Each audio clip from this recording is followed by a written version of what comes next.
మాజీ ముఖ్యమంత్రి జగన్మోహన్ రెడ్డి గారు నిన్న నెల్లూరు జిల్లాలోని కాకాని గోవర్ధన్ రెడ్డి గారు జైల్లో ఉన్నారు. ఆయన్ని పరామర్శించడం జరిగింది. ఇంకోవైపు కోవూరు మాజీ ఎమ్మెల్యే నల్లపురెడ్డి ప్రసన్న కుమార్ రెడ్డి ఇంటి మీద గతంలో జరిగిన దాడి ఏదైతే ఉందో దాని గురించి ఆయన్ని పరామర్శించడం జరిగింది. అంటే ఓవరాల్గా నెల్లూరు టూర్ అయితే నిన్న జగన్మోహన్ రెడ్డి గారు పూర్తి చేసుకున్నారు.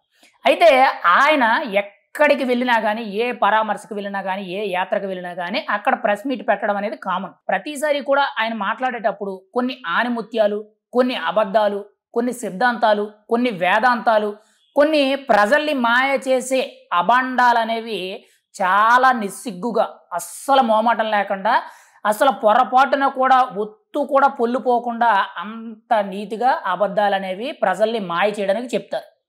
ఎందుకు ఈ మాట చెప్తున్నానంటే, నిన్న ఆయన ప్రెస్ మీట్ పెట్టి కొంతమంది అరెస్టుల గురించి మాట్లాడారు. ఎవరు? ముఖ్యంగా కాకాని గోవర్ధన్ రెడ్డి గారి అరెస్ట్ అనేది తప్పుడు కేసులు పెట్టారు. ఆయన సోషల్ మీడియాలో పోస్టులు పెట్టి షేర్ చేస్తే పార్టీ పరంగా ఆయన్ని అరెస్ట్ చేశారు. ఆయన మీద ఇటువంటి నిరాధారణమైన కేసులు అనేవి 14-17 కేసులు పెట్టారని చెప్పి చెప్తున్నారు. కానీ అసలైన నిజమేంటి? ఆయన క్వార్జ్ మైనింగ్ చేశారు. దాదాపుగా 250 కోట్లకు విలువ చేసిన క్వార్జ్ అంతా కూడా అక్రమ మైనింగ్ చేసి అక్కడున్న గిరిజనులు భయపెట్టి బెదిరించి కొంతమంది మీద దాడి చేశారు అనే దాని మీద ప్రధాన ఆరోపణ. ఇక్కడ క్వార్జ్ మైనింగ్కి సంబంధించి ఒక కేసు, గిరిజనుల మీద దాడి చేశారు, భయపెట్టారు అనేది ఒక కేసు. వీటి మీద అరెస్ట్ చేస్తే ఆయన సోషల్ మీడియాలో పోస్ట్ పెట్టారని చెప్పి ఆయన మీద కేసు పెట్టారని చెప్పి జగన్మోహన్ రెడ్డి గారు మాట్లాడుతున్నారు. మరి ఈ రెండింటిలో ఏది నిజం? ఇక్కడ సోషల్ మీడియా పరంగా ఆయన పోస్ట్ పెడితే దాని గురించి అక్రమ కేసు పెట్టి ఆయన అరెస్ట్ చేయవలసిన పరిస్థితి వస్తే మరి కాకాని గోవర్ధన్ రెడ్డి గారు ఎందుకు 2 నెలలు పారిపోవడం? సోషల్ మీడియాలో పోస్ట్ పెడితే సెక్షన్ 41A నోటీసులు ఇస్తే సరిపోతుంది కదా, లేదని అంటే జస్ట్ ఫార్మాలిటీగా విచారణకు వెళ్ళి వస్తే సరిపోతుంది కదా. ఏకంగా జైల్లో పెట్టి 60 రోజులకు పైగా ఇప్పటి వరకు ఆయన జైల్లో ఉన్నట్టు సమాచారం ఉంది. బెంగళూరు శివారు ప్రాంతాల్లోని ఒక రిసార్ట్లో ఆయన అక్కడ ఉన్నప్పుడు పోలీసు అధికారులు పట్టుకొని అక్కడి నుంచి నెల్లూరు కోర్టుకు తీసుకొచ్చి అక్కడి నుంచి జైల్లో వేశారు. అంటే జగన్మోహన్ రెడ్డి గారు ఎంత అబద్ధాలు చెప్తారనేది ఇదే ఒకటే సాక్ష్యం. ఇంకొకటి చూసుకుంటే మిథున్ రెడ్డి గారి అరెస్ట్ అనేది అది కూడా కక్ష సాధింపంట. మిథున్ రెడ్డి గారిని ఎందుకు అరెస్ట్ చేశారంటే గతంలో చిన్నతనంలో పెద్దిరెడ్డి రామచంద్రారెడ్డి, చంద్రబాబు నాయుడు ఇద్దరూ కలిసి ఒకే కాలేజీలో చదువుకున్నారంట. చదువుకునేటప్పుడు పెద్దిరెడ్డి రామచంద్రారెడ్డి చంద్రబాబు నాయుడు గారిని చెప్పుతో కొట్టారంట. అప్పుడు కక్ష సాధింపు అనేది మిథున్ రెడ్డి గారి మీద ఇప్పుడు పెద్దిరెడ్డిని ఏడిపించడానికి, ఇబ్బంది పెట్టడానికి, ఆయన్ని బాధ పెట్టడానికి తన కొడుకుని అక్రమంగా అరెస్ట్ చేసి తన మీద తప్పుడు కేసులు బనాయించి రాజమండ్రి సెంట్రల్ జైల్లో పెట్టారంట. మరి అలా లెక్కేసుకుంటే అంటే పెద్దిరెడ్డి మీద ఎప్పుడో ఒక 50 ఏళ్ల కిందట జరిగిన ఘటనకు ఇప్పుడు కక్ష తీర్చుకునే ఫలమైతే చంద్రబాబు నాయుడు గారు పెద్దిరెడ్డి రామచంద్రారెడ్డి కొడుకైన మిథున్ రెడ్డిని లిక్కర్ స్కామ్లో ఎందుకు అరెస్ట్ చేయడం? లిక్కర్ స్కామ్లో A4 నిందితుడిగా ఉండి జగన్మోహన్ రెడ్డి గారి తర్వాత అన్ని వ్యవహారాలు చూసుకుంది ఆయనే అని చెప్పి సిట్ అధికారులు ఇచ్చిన నివేదికతో అరెస్ట్ చేయడం ఎందుకు? ఏకంగా నేరుగా పెద్దిరెడ్డి రామచంద్రారెడ్డిని అరెస్ట్ చేశాడు కదా. కొట్టింది పెద్దిరెడ్డి రామచంద్రారెడ్డి గారు అనుకుందాం.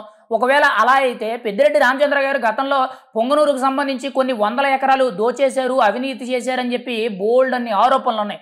ఇంకా ఇవి కాకుండా చాలా మంది మీద దాడి చేశారు, కొంతమంది మీద తిరుగుబాటు చేశారు, కొంతమందిని కిడ్నాప్ చేశారని ఉన్నాయి. ముఖ్యంగా మదనపల్లి సబ్ రిజిస్టర్ కార్యాలయం ఏదైతే ఉందో తగలబెట్టేశారు. అందులో 983 ఎకరాలకు పైగా దస్తావేజులు, అక్కడున్న స్థానికుల భూములు కబ్జా చేసి అదంతా కూడా ఒక ప్రీ ప్లాన్డ్గా చేసిన గేమ్ అని చెప్పి అందరికీ తెలిసిన విషయమే. ఇంకా ఇవి కాకుండా పంచాయతీరాజ్ శాఖలో ఎంత నిర్వాకం జరిగింది, ఆయన ఎన్నెన్ని వేల కోట్లు తినేశారనేది బోల్డ్ అన్ని ఆరోపణలు ఉన్నాయి. మరి వాటి మీద పూర్తి విచారణ జరిపి ఒకవేళ కక్ష సాధింపు అయితే పెద్దిరెడ్డి రామచంద్రారెడ్డి మీదే కేసు పెట్టి ఈరోజు ఆయన జైల్లో పెట్టే పరిస్థితి ఉండేది.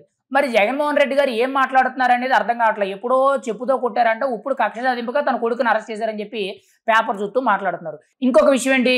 మాజీ మంత్రి ఆర్కే రోజా గారిని నగరి ఎమ్మెల్యే గాలి భానుప్రకాష్ గారు 2000 ఇస్తే రోజా ఏ పనైనా చేస్తుంది, ఈరోజు 2000 కోట్ల రూపాయలు సంపాదించింది, ఎంత అవినీతి చేసిందని చెప్పి ఆయన మాట మాట్లాడారు.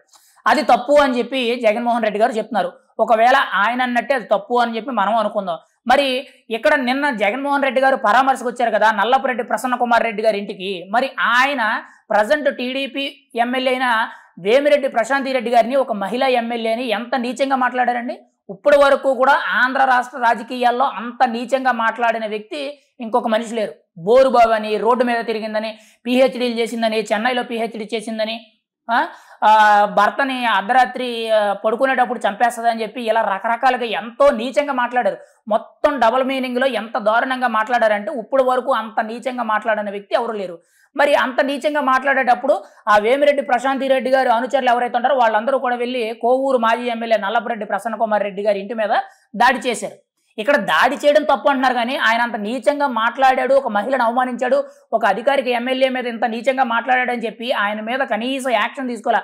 ప్రసన్న కుమార్ నువ్వు ఇలా మాట్లాడావు, ఇది తప్పు, ఇంకెప్పుడు ఇలా మాట్లాడకు, నిన్ను పార్టీ నుండి సస్పెండ్ చేస్తున్నానని చెప్పి జగన్మోహన్ రెడ్డి గారు కనీసం పలకలేదు. ఇక్కడ రోజా గారి మీద మాట్లాడిన మాట ఒక్క మాట తప్పు అయితే ఒక అధికారిక ఎమ్మెల్యే మీద, ఒక మహిళ మీద అంత నీచంగా వైఎస్ఆర్సీపీ పార్టీ మాజీ ఎమ్మెల్యే అంత నీచంగా మాట్లాడడం అనేది ఎటువంటి పరిణామాలకు దారితీస్తుంది?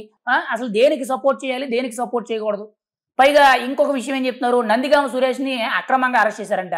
నందిగామ సురేష్ గత 5 ఏళ్ళు కూడా ఆయన ఎంపీగా ఉన్నప్పుడు ఆయన ఎన్ని దారుణాలకు ఒడిగట్టారనేది ఎవరికి తెలియదండి.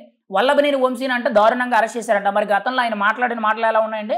ఆయన మాట్లాడిన మాటలను బట్టి ఆయన అంత నీచంగా చంద్రబాబు నాయుడు గారిని, ఆయన భార్య నారా భువనేశ్వర్ గారిని, నారా లోకేష్ పుట్టుకు గురించి అంత నీచంగా మాట్లాడేటప్పటికి ఆయన ఏమేం తప్పులు చేశాడని చెప్పి మొత్తం వెతికారు. మైనింగ్ చేశాడు, ఒక వ్యక్తి మీద దాడి చేశాడు, దళితుడిని కిడ్నాప్ చేశాడు ఏదో ఉంది, ఇంకొకటేమో భూ కుంభకోణం ఏదైతే ఉంది, ఇలా ఆయనకు సంబంధించిన కేసులన్నీ బయటికి తీశారు, ఆయన్ని లోన్ వేశారు. ఇక్కడ మీరు ఇది కక్ష సాధింపు చర్య అయితే ఖచ్చితంగా వైఎస్ఆర్సీపీ పార్టీలో ఉన్న ప్రతి ఒక్కరు కూడా అరెస్ట్ అవ్వాలి. ఈవెన్ మీతో సహా, అంటే జగన్మోహన్ రెడ్డి గారితో సహా అందరూ అరెస్ట్ అవ్వాలి. కానీ అంతమంది అరెస్ట్ అవ్వట్లేదే. అలా అయితే ముందుగా అరెస్ట్ అవ్వాల్సింది ఎవరు? పేరు నాని అవ్వాలి, అంతకంటే ముందు కోడాల నాని అవ్వాలి. మరి ఇప్పుడు వరకు కోడాల నాని అరెస్ట్ అవ్వలేదే. కోడాల నాని గారు ఎంత నీచంగా మాట్లాడారని తెలుసు కదా. కానీ ఆయన మీద ఎటువంటి కేసులు వచ్చినా కానీ పూర్తి ఆధారాలతో ఎక్కడా దొరకడం లేదు. ఎక్కడా కూడా ఆయనకు సంబంధించిన కేసులు ఎక్కడా కూడా పూర్తి స్థాయిలో కూడా ఆయన ఇన్క్లూడ్ అయ్యి ఉన్నట్లు, ఆయన పక్కాగా అందులో ఉన్నాడు, ఆయన ఇంత స్కామ్ చేశాడు, ఇంత అవినీతి చేశాడు, లేదనంటే ఈ స్కామ్లో ఆయన ఇంత తిన్నాడు అని చెప్పి ఎక్కడ దొరకడం లేదు. లేదనంటే ఈపాటికి కూడా కోడాల నాని గారిని అరెస్ట్ చేయాలి. మరి ఇక్కడ కక్ష సాధింపనాలా, లేదనంటే ఆధారాలను అనుగుణంగా చేసుకొని జాగ్రత్తగా ఎవరైతే తప్పు చేశారో వాళ్ళని అరెస్ట్ చేస్తున్నారా? మాజీ మంత్రి ఆర్కే రోజా గారు కూడా అరెస్ట్ అవ్వాలి, మరి ఆవిడ అరెస్ట్ అయ్యారా? మరి కక్ష సాధింపు చర్య ఎక్కడ జరుగుతుంది? జగన్మోహన్ రెడ్డి గారు మాట్లాడేటప్పుడు నిన్న ఎన్ని అబద్ధాలు, ఎన్ని వేదాంతాలు, ఎన్ని సిద్ధాంతాలు అంటే వినేవాళ్ళందరూ కూడా చూస్తుంటే నవ్వుతున్నారు. ప్రజలందరికీ తెలుసు వాళ్ళు ఎందుకు అరెస్ట్ అయ్యారు, ఏం జరిగింది, అసలు మెయిన్ ఎందుకు అరెస్ట్ చేయడానికి వాళ్ళ మీద ఉన్న మోటో ఏంటనేది చాలా క్లియర్గా అర్థమైంది. ప్రజలందరూ కూడా ఎవ్వరేం మాట్లాడతారు. కానీ జగన్మోహన్ రెడ్డి గారు ప్రజల్లోకి వెళ్ళినప్పుడు ప్రెస్ మీట్ పెట్టడం, ఆ ప్రెస్ మీట్ ఏమో చూసి మాట్లాడడం, చూసి కూడా ఆయన సగం తప్పులు మాట్లాడడం, అందులో కూడా ఇటువంటి అబద్ధాలు మాట్లాడడం అనేది ఎటువంటి సంకేతాలకు దారితీస్తుంది? అయినా కూడా మీరు అన్ని తప్పులు చేసినా, అంత దారుణంగా అలా వ్యవహరించినా కానీ వాళ్ళని వెనకేసుకొస్తున్నారంటే జగన్మోహన్ రెడ్డి గారు ఇన్ని అబద్ధాలు ఆడడానికి రాజకీయంగా ఆయన ఏ పరిణితితో ఉన్నారని మనం అర్థం చేసుకోవాలి. ఏదేమైనా సరే నిన్న నెల్లూరు జిల్లా పర్యటనలో జగన్మోహన్ రెడ్డి గారు మాట్లాడిన ఒక్కొక్క మాట కూడా ఒక్కొక్క ఆనిముత్యం, ఒక్కొక్క అబద్ధం అని చెప్పి మనం అయితే చాలా గట్టిగా చెప్పొచ్చు.